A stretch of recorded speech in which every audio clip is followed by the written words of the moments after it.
ಕುಮಾರಸ್ವಾಮಿ ಅವರ ವಿಚಾರದಲ್ಲಿ ಈಗ ಜಟಾಪಟಿ ನಡೀತಾ ಇದೆ. ಮುಖ್ಯಮಂತ್ರಿಗಳು ಕೂಡ ಅಖಾಡಕ್ಕೆ ಇಳಿದಿದ್ದಾರೆ. ತೆರಿಗೆ ದುಡ್ಡು ಎಲ್ಲಿ ಹೋಗ್ತಿದೆ ಅಂದಂತಹ ಎಚ್ಡಿಕೆ ಹೇಳಿಕೆಗೆ ಸಿಎಂ ತಿರುಗೇಟನ್ನ ಕೊಟ್ಟಿದ್ದಾರೆ. ಕುಮಾರಸ್ವಾಮಿ ಇರುವಾಗ ಗ್ಯಾರಂಟಿ ಯೋಜನೆ ಕೊಟ್ಟಿದ್ರಾ ಅಂತ ಪ್ರಶ್ನೆಯನ್ನ ಮಾಡಿದ್ದಾರೆ. ಕುಮಾರಸ್ವಾಮಿ ಬೇಕಾದ್ರೆ ದೆಹಲಿಯಲ್ಲಿ ಮಾತನಾಡಲಿ, ನಾವು 1 ವರ್ಷಕ್ಕೆ 4.5 ಲಕ್ಷ ಕೋಟಿ ತೆರಿಗೆಯನ್ನ ಕಟ್ತಾ ಇದ್ದೀವಿ, ನಮಗೆ ವಾಪಸ್ ಬರೋದು 59 ರಿಂದ 60 ಸಾವಿರ ಕೋಟಿ ಅಷ್ಟೇ.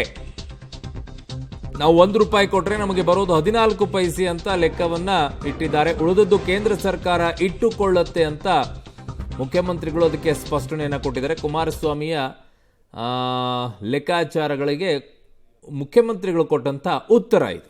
ನನ್ನ ಅಭಿಪ್ರಾಯದಲ್ಲಿ ಗ್ಯಾರಂಟಿ ಯೋಜನೆಗಳೇ ಎಫೆಕ್ಟ್ ಏನಿಲ್ಲ ಗ್ಯಾರಂಟಿ ಯೋಜನೆಗಳಿಂದ. ಯಾಕೆಂದರೆ ಗ್ಯಾರಂಟಿ ಯೋಜನೆಗೆ ಸರ್ಕಾರವೇ ಕೊಟ್ಟಿರ್ತಕ್ಕಂಥ ಮಾಹಿತಿ ಪ್ರಕಾರ 52,000 ಕೋಟಿ ವರ್ಷಕ್ಕೆ ಇವರಿಗೆ ಬರ್ತಕ್ಕಂಥ ಒಂದು ಹೊರೆ. ಒಂದು ಕಡೆ ಈ ಸರ್ಕಾರ ಬಂದ ನಂತರ ಹಲವಾರು ರೀತಿಯ ತೆರಿಗೆಗಳನ್ನು ಜನತೆ ಮೇಲೆ ವಿಧಿಸಿದ್ದಾರೆ. ಹಲವಾರು ರೀತಿಯಲ್ಲಿ ತೆರಿಗೆಯನ್ನು ವಿಧಿಸಿ ಅದರಿಂದ ಬರ್ತಕ್ಕಂಥ ಲಾಭ ಎಲ್ಲಿ ಹೋಗ್ತಾ ಇದೆ, ಆ ದುಡ್ಡೆಲ್ಲಿ ಹೋಗ್ತಾ ಇದೆ. 52,000 ಕೋಟಿ ಅಂತಕ್ಕಂಥದ್ದನ್ನು ಇವರು 5 ಗ್ಯಾರಂಟಿಯ ಕಾರ್ಯಕ್ರಮಕ್ಕೆ ನಾವು ಉಪಯೋಗ ಮಾಡ್ತಿದ್ದೀವಿ ಅನ್ನೋದು ಬೇರೆ.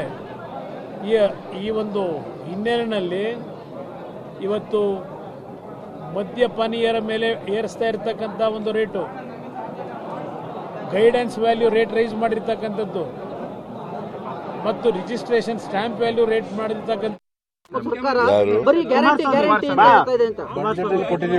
ಕುಮಾರಸ್ವಾಮಿ ಇರುವಾಗ ಕೊಟ್ಟಿದ್ರ ಗ್ಯಾರಂಟಿ ಯೋಜನೆಗಳನ್ನ ಕೊಟ್ಟಿದ್ರೇನ್ರಿ? ಮತ್ ಕುಮಾರಸ್ವಾಮಿಗೆ ಯಾವ ನೈತಿಕ ಹಕ್ಕಿದೆ ಮಾತಾಡಕ್ಕೆ? ಬರೀ ಗ್ಯಾರಂಟಿ ಅಂತ ಇದೆ ಸರ್ಕಾರ, ತೆರಿಗೆ ಕೊಟ್ಟಿರೋ ಜನರಿಗೆ ಯಾರು ಹೇಳಿದ್ರಿ?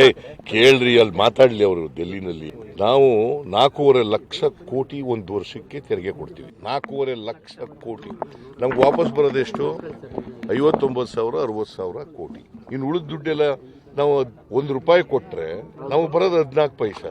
ಇನ್ನು ಉಳಿದದೆಲ್ಲ ಕೇಂದ್ರ ಸರ್ಕಾರ ಉಳ್ಕತ್ತದಲ್ಲ, ಅಲ್ಲಿ ಕೊಡಿಸ್ಲಿ ರಾಜ್ಯಕ್ಕೆ.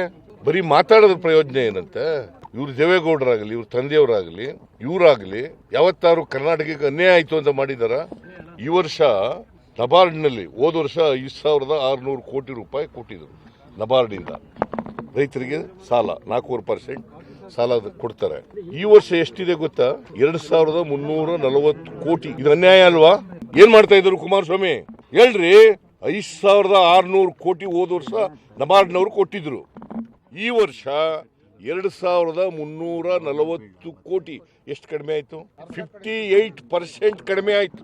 ಏನ್ ಮಾಡ್ತಾ ಇದ್ದಾರೆ ಇವರು ರಾಜ್ಯದ ಮಂತ್ರಿಯಾಗಿ? ಜೋಶಿ ಏನ್ ಮಾಡ್ತಾ ಇದ್ರು? ಅದನ್ನೆಲ್ಲ ಹೇಳೋದಿಲ್ಲ ನೀವು. 58% ಕಡಿಮೆ ಆಯ್ತು ಈ ವರ್ಷ. ನಾನು ಪತ್ರ ಬರೆದಿದ್ದೀನಿ ಪ್ರಧಾನಮಂತ್ರಿಗೆ, ನಿರ್ಮಲಾ ಸೀತಾರಾಮನ್ ಅವರಿಗೆ ಪತ್ರ ಬರೆದಿದ್ದೀನಿ. ಕಡಿಮೆ ಮಾಡಬೇಡಿ, ರೈತರಿಗೆ ಅನ್ಯಾಯ ಆಗ್ತದೆ. ಇದು